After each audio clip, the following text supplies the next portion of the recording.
आई हे बघ, मी परीक्षेमध्ये पास झालीये. आहे, आमचे सर बोलत होते की तुम्ही पुढच्या शिक्षणासाठी मुंबईला जावा. अगं, माझी मैत्रीण कमली, ती आणि मी.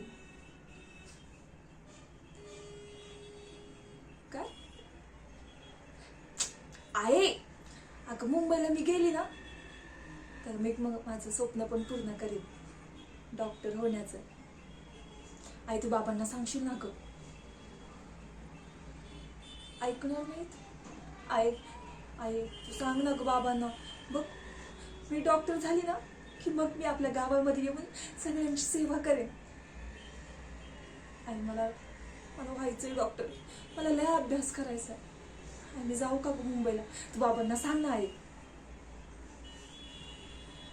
अगं नाही नाही, आम्हा दोघींना स्कॉलरशिप पण मिळाली. सर सांगत होते की तिकडे गेल्यावर तुमचं पुढचं काही शिक्षण आहे ना ते तुमचं फ्रीमध्ये होणार. अगं राहण्यापिण्याची पण सोय होणार आहे तिकडं. आई जाऊ मी? तू सांग ना बाबांना, समजावशील ना ग तू?